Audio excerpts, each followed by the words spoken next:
গত 24 জুলাই সবচেয়ে বেশি অবদান ছিল। শেষ লড়াইটা লড়েছে শ্রমিক শ্রেণী। পৃথিবীতে সেই রাষ্ট্রগুলোই নিরাপদ এবং উন্নত হিসাবে স্বীকৃতি পেয়েছে যেখানে শ্রমিক শ্রেণীকে রাষ্ট্রীয়ভাবে মর্যাদা দেওয়া হয়েছে। আমরা এখানে দাঁড়িয়েছি অবহেলাজনিত মৃত্যু নিরপেক্ষ উপযুক্ত বিচারের দাবিতে। যদি এই অবহেলাজনিত হত্যাকাণ্ড বহুদিন ধরে হচ্ছে এবং গরিব মানুষের কোথাও কোনো নিরাপত্তা নেই, তারপরেও বাংলাদেশের অর্থনীতির পরিবর্তনের জন্য সবচেয়ে অবদান এই শ্রমিক শ্রেণীর। এই শ্রমিক শ্রেণীর সংখ্যা এখন 7.5 কোটি। এত বড় শক্তি বাংলাদেশে আর কোনো সামাজিক শক্তি নেই।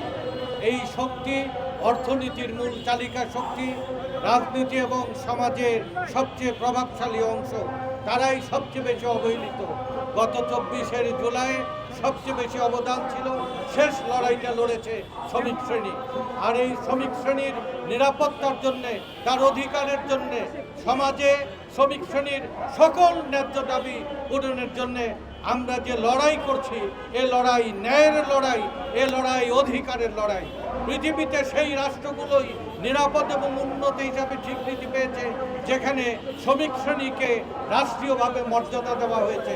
বাংলাদেশ রাষ্ট্রে শ্রমিক শ্রেণীর এই মর্যাদা এবং অধিকার নিশ্চিত করার জন্য আমি এই প্রতিবাদ সমাবেশ থেকে আমি দাবি করছি অচিরেই এই বিষয়ে পুলিশি উদ্যোগে একটা অবহেলাজনিত হত্যাকাণ্ডের মামলা দায়ের করবে।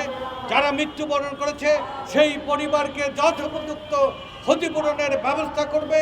ভবিষ্যতে এই ধরনের হত্যাকাণ্ড যাতে না ঘটে তার জন্যে একটি রাষ্ট্রীয় পর্যায়ে শ্রমিক শ্রম মন্ত্রণালয়ের পক্ষ থেকে সতর্কীকরণ সভা জরুরি ভিত্তিতে আহ্বান করা আর সংগঠনের পক্ষ থেকে আমাদের এই প্রতিবাদ অব্যাহত রাখা।